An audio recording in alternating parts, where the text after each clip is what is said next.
అంతర్జాతీయ మార్కెట్లో రూపాయి నేల చూపులు చూస్తుంది. ఆల్ టైమ్ కనిష్టానికి పడిపోయింది. డాలర్తో పోలిస్తే రూపాయి విలువ 28 పైసలు పతనమై 90.43కు చేరుకుంది. ఇదే ఇప్పుడు ట్రెండింగ్ టాపిక్ అని చెప్పొచ్చు. రోజులు గడిచే కొద్దీ రూపాయి దారుణంగా పతనం అవుతుంది. కొన్ని నెలలుగా భారత్ ఈక్విటీ డెట్ మార్కెట్ల నుంచి విదేశీ ఇన్వెస్టర్లు పెట్టుబడులను వెనక్కి తీసుకుంటూ ఉండడంతో డాలర్లకు గిరాకీ పెరిగి రూపాయి విలువపై ఒత్తిడిని పెంచుతుంది. ప్రపంచ దేశీయ అంశాల నుంచి కరెన్సీపై కొద్ది రోజులుగా ఒత్తిడి పెరుగుతోంది. ఈ క్రమంలో రూపాయి పతనంపై తీరు అందరినీ షాక్ కి గురి చేస్తుంది. అయితే రూపాయి పతనానికి ప్రధాన కారణం అమెరికా డాలర్ బలపడడమే. అమెరికా ఫెడరల్ రిజర్వ్ వడ్డీ రేట్లు పెంచడంతో పెట్టుబడులకు ఆకర్షణీయంగా డాలర్ మారింది.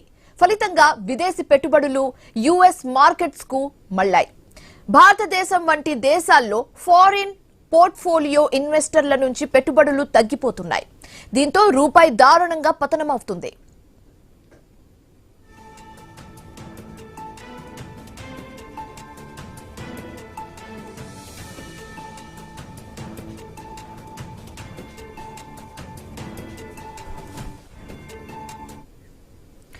And the most important thing is Bharat America మధ్య ట్రేడ్ డీల్ విషయంలో పదే పదే జాప్యం జరుగుతోంది. దీంతో రూపాయి తొలిసారి 90 మార్క్ కంటే దిగువకు పడిపోయింది. మార్కెట్లు ఇప్పుడు విస్తృతమైన హామీల కంటే బలమైన సంఖ్యలను కోరుకుంటున్నాయి. ఫలితంగా కొన్ని వారాలుగా రూపాయిలో అమ్మకాలు వేగంగా కొనసాగుతున్నాయి. పెరిగిన వస్తువుల ధరలు సెంటిమెంట్ ని మరింత దెబ్బతీశాయి.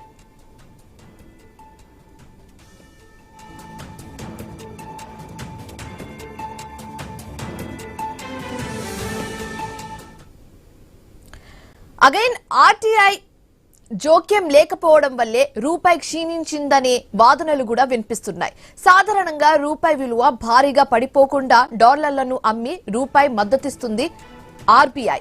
అయితే ఈసారి మన కరెన్సీ పతనానికి అడ్డుకునేలా రిజర్వ్ బ్యాంక్ పెద్ద చర్యలు తీసుకోలేదు. ఫారెక్స్ విలువలను కాపాడడంపై ఫోకస్ పెట్టింది. దీంతో రూపాయి పతనం ఆగడం లేదని చెబుతున్నారు నిపుణులు.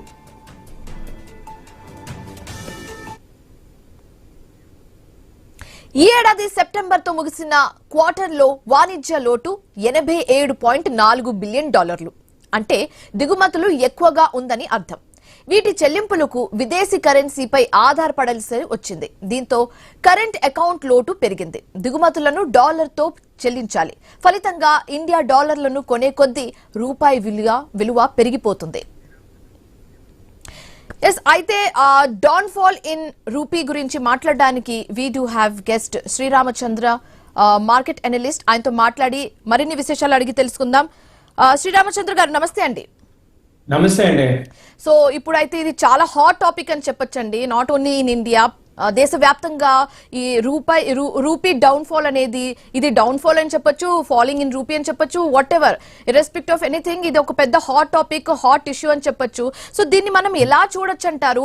ఈ రూపీలో ఫాల్ అనేది ఎలా చూడొచ్చు అంటారు? మెయిన్ రీజన్స్ ఏంటి?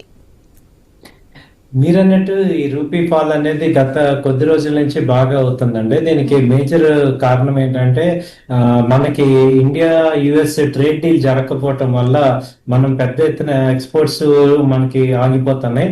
అలాగే ఇంపోర్ట్స్ ఎక్కువ అవుతున్నాయి. గోల్డ్ రేట్ పెరగటం ఒకటి మేజర్ రీజన్. గోల్డ్ పెరగటం మనం ఇంపోర్ట్స్ చేసుకుంటున్నాం, దానివల్ల మనం ఎక్కువ రూపీ వాల్యూ తగ్గుతుంది. అలాగే ఎఫ్ఐఎస్ కంటిన్యూగా సెల్లింగ్ జరుగుతుంది. సో ఇండియన్ మార్కెట్ నుంచి ఎఫ్ఐఎస్ కంటిన్యూగా వెళ్తున్నారు. సో ఎందుకంటే ఈ యుఎస్ లో వడ్డీ రేట్లు పెంచడం వల్ల అక్కడ ఎక్కువ డాలర్ కి వాల్యూ వచ్చింది. దాంతో ఏంటంటే ఇక్కడ ఉన్న ఇన్వెస్టర్స్ ఎఫ్ఐఎస్ అందరూ కూడా దానిలోకి యుఎస్ మార్కెట్ లోకి ఇన్వెస్ట్ చేయడానికి చూడటం వల్ల మనకి ఎక్కువ ఫారెన్ కరెన్సీ అయితే బయటకు వెళ్ళిపోతుంది. ఇది మేజర్ గా జరుగుతుంది. లాస్ట్ 6 months నుంచి కూడా ఈ ఇయర్ బాగా ఎఫ్ఐఎస్ విపరీతంగా సెల్లింగ్ చేశారు. అయితే ఇప్పుడు ఇండియన్ మార్కెట్ అయితే ఆల్ టైమ్ హై వచ్చింది కాబట్టి కొంత మళ్ళీ రావడానికి అవకాశం ఉంది. సో అలాగే అంటే మేజర్ గా డాలర్ ఏ కంట్రీ అయినా కానీ కరెన్సీ స్ట్రాంగ్ అవ్వాలంటే ఫారెన్ రిజర్వ్స్ ఎక్కువ ఉండాలి. సో మనం ఏంటంటే ఎక్స్పోర్ట్స్ తగ్గుతున్నాయి లాస్ట్ 2-3 మంత్స్ నుంచి. అలాగే ఇంపోర్ట్స్ పెరగటం వల్ల ట్రేడ్ గ్యాప్ అనేది $87 బిలియన్ ట్రేడ్ గ్యాప్ వచ్చింది. అదొక మేజర్ కన్సర్న్ అనమాట. దానివల్ల ఏంటంటే మన పేమెంట్స్ అన్ని కూడా డాలర్ పాయింట్లో చెల్లించాలి. సో ఇక్కడ ఉన్న డాలర్స్ అన్ని కూడా మనం ఇంటర్నేషనల్ కరెన్సీకి వెళ్ళటం వల్ల వెళ్ళిపోతుంది. అలాగే మనకి డాలర్స్ ఇచ్చే మేజర్ ఇంపోర్ట్స్ కానీ అలాగే కంపెనీస్ కానీ చూసుకుంటే మేజర్గా ఐటీ కంపెనీ లాస్ట్ 6 మంత్స్ నుంచి ఐటీ కంపెనీల మార్జిన్స్ రాకపోవటం, వాటి గ్రోత్ లేకపోవటం వల్ల మనకి ఎక్కువ ఇంపోర్ట్స్, మనకి డాలర్ ఇంపోర్ట్స్ వచ్చేది ఐటీ కంపెనీస్ నుంచి వస్తుంది. సో అది ఆగిపోయింది. అలాగే ఫార్మా నుంచి వస్తుంది. ఫార్మా కానీ ఐటీ కానీ మేజర్గా డ్రాబ్యాక్ అవటం వల్ల లాస్ట్ 6 మంత్స్ నుంచి మనకి మేజర్గా ఇంపోర్ట్స్ రావట్లేదు. అంతకుముందు ఏంటంటే ఈ రెండు వచ్చేవి కాబట్టి కొంచెం స్టెబిలైజ్ అయ్యేది.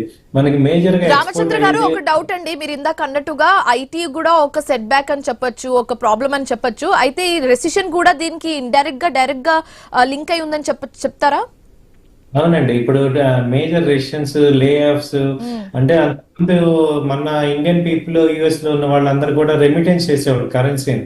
ఇప్పుడు వాళ్ళకి డబ్బు లేకపోవడం వల్ల వాళ్ళ కరెన్సీ రెమిట్ చేయలేకపోతున్నారు. దాంతో మనకి మేజర్ గా డాలర్ ఇన్ఫ్లో ఆగిపోయింది. సో డాలర్ డైరెక్ట్ గా రావాలంటే మనకి ఇండియాకి రావాలంటే రెండే వేస్తున్నాయి. ఒకటి ఫారిన్ డైరెక్ట్ ఇన్వెస్ట్మెంట్ చేయటం కానీ లేదా స్టాక్ మార్కెట్ లో పెట్టడం కానీ. సో స్టాక్ మార్కెట్ లో ఎఫ్ఐఎస్ కంప్లీట్ గా వైప్ ఆఫ్ తీసుకెళ్లిపోతున్నారు ఫండ్స్. అలాగే యుఎస్ లో ఉన్న పీపుల్ అందరికీ కూడా పెద్ద జాబ్స్ వాళ్ళ ఇయర్ బాగాలేదు కాబట్టి వాళ్ళు ఎవరు కూడా రిమిట్ చేయలేకపోతున్నారు. At the same time gold పెరగడం అనేది, బయింగ్ చేయాలంటే గోల్డ్ ఇంపోర్ట్ చేస్తున్నాం, ఆయిల్ ఇంపోర్ట్ చేస్తున్నాం. సో ఆయిల్ గోల్డ్ ఆగట్లేదు మనకి ఇంపోర్ట్స్. సో వీటన్నిటి దృష్టి ఏమవుతుందంటే at the same time government RBI కూడా ఇంటర్ఫీర్ అవ్వట్లేదు. అంతకుముందు బాగా ఇంటర్ఫీర్ అయ్యి స్టెబిలైజ్ చేసేది. ఇప్పుడు ఆర్బీఐ కూడా ఈ యొక్క ఉన్న కరెన్సీని ఉన్న ఫారెన్ నిల్వలు కాపాడాలనే ప్లాన్ చేస్తుంది. రేపు Friday maybe RBI rate cut జరిగితే కొంత ఈక్విటీ మార్కెట్ కి మంచి ర్యాలీ వచ్చి ఫారెన్ కంట్రీస్ ఇన్వెస్ట్ చేయొచ్చు.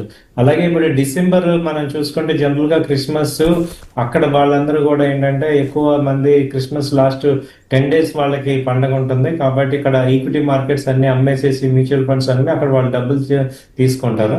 సో జనవరిలో మళ్ళీ డాలర్ ఇన్ఫ్లో అయ్యే ఎఫ్ఐఎస్ మళ్ళీ వచ్చే ఛాన్సెస్ కనపడుతున్నాయి. సో రామచంద్ర గారు, ఇంకొక డౌట్, మీరు అన్నట్టుగా ఈ మొత్తం రూపీ డౌన్ ఫాల్ లో ఒక మెయిన్ కీ రోల్ ప్లే చేసేది ఆర్బీఐ అని చెప్పొచ్చు. సో ఆర్బీఐ రోల్ ఏ విధంగా ఉండాల్సిందే అండ్ ఇప్పుడు ఏ విధంగా ఉంది అంటే డిఫరెన్సెస్ ఏంటి? ఒకవేళ ఆర్బీఐ రోల్ ప్రాపర్ గా ఉంటే ఈ డౌన్ ఫాల్ అనేది మనం చూసేవాళ్ళమా? ఆర్బీఐ రోల్ అంటే మేడం మేజర్ గా రూపీ స్ట్రాంగ్ అవ్వాలి, వీక్ అవ్వాలంటే ఎక్స్పోర్ట్ ఇంపోర్ట్ గ్యాప్ ఉండాలి. సో ఆర్బీఐ ఏం చేస్తుందంటే ఇది ఒక కెటలిస్ట్ అనమాట, ఫెసిలిటేట్. ఒరిజినల్ గ్రోత్ ఉండాలి. ఎక్స్పోర్ట్స్ పెరిగితే ఫారెన్ ఇన్కమ్ వస్తుంది, మనకి డాలర్స్ వస్తాయి. సో ఆర్బీఐ ఏం చేస్తుంది, ఉన్న ఫారెన్స్ ని మార్కెట్ లో అమ్మేసేసి డాలర్ ని స్టెబిలైజ్ చేయగలదు. అంటే పుషప్ చేస్తుంది అనమాట. అంతే. అంతేగాని బారోడ్ ఒక సమ్ పాయింట్ ఆఫ్ టైం చేస్తుంది కానీ మార్కెట్ కంప్లీట్ గా స్టెబిలైజ్ చేయలేదు ఆర్బీఐ. ఎందుకంటే ఏంటంటే బయింగ్ డిమాండ్ సప్లై మీద డిపెండ్ అయి ఉంది. సో కాబట్టి ఆర్బీఐ ఒక కీ రోల్ ప్లే చేసి స్టెబిలైజ్ చేయగలదు. మరి వాళ్ళకు కూడా డాలర్స్ తగ్గిపోతున్నాయి. ఎందుకంటే ఇది నిజమైన ప్రాబ్లం అనమాట. యుఎస్ తో మనకి ట్రేడ్ డీల్ జరగనంత వరకు యుఎస్ మార్కెట్స్ నుంచి మనకి ఫారెన్ ఎఫ్డీఐ రావు. సో దాంతో మేజర్ గా కన్సర్న్ ఉంది. అవి ప్రతిసారి ఇప్పుడు లాస్ట్ 2 months నుంచి మీటింగ్స్ వాయిదా పడుతున్నాయి. సో ఇవాళ రష్యా అధ్యక్షులు కూడా వస్తున్నారు. సో ఇదొక నెగిటివ్ యుఎస్ పాయింట్ ఆఫ్ వ్యూలో. సో వాళ్ళు ఏంటంటే రష్యా ఉక్రెయిన్ వార్ ఆపాలని చూస్తున్నారు. దాంతో భారత్ కి కానీ రష్యాకి సపోర్ట్ చేసే అన్ని కంట్రీస్ కి ఎఫెక్ట్ చేస్తున్నారు.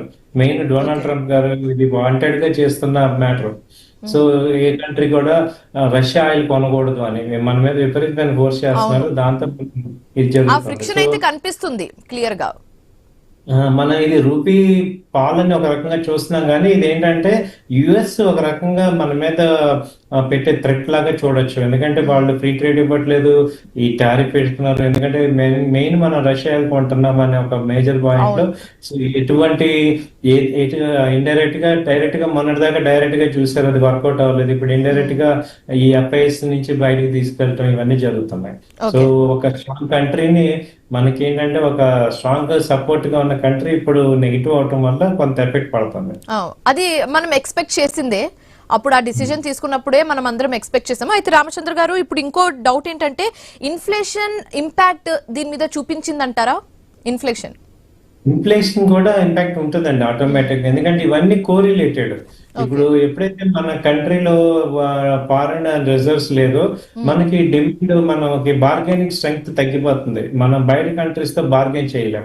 సో మన రూపీలోనే వాళ్ళు కొనరు. సో అప్పుడు మనకి ఎవరైతే సపోర్ట్ ఉన్నారో వాళ్ళ మీద డిపెండ్ అవుతాం. So trade balance, trade deficit అయితే జరుగుతూ ఉంటుంది.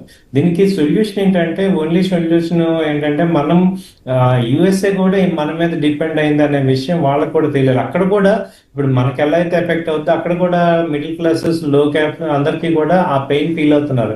ఎందుకంటే మన ఇండియన్ డ్రగ్స్, జనరిక్ మెడిసిన్స్ అక్కడ బాగా పనిచేస్తాయి. వాళ్ళందరూ కూడా రేట్లు పెరిగాయి. అక్కడ ఇన్ఫ్లేషన్ కూడా ఎక్కువైంది. సో కాబట్టి ఏంటంటే ఒక 1-2 months లో ఎవరైనా ఈ యొక్క అగ్రిమెంట్ కి రావాలి. మొన్న చైనాతో అమెరికా వచ్చినట్టు, రేర్ ఎర్త్ మెటల్స్ కి వచ్చినట్టు ఇక్కడ మనకు కూడా వస్తుంది.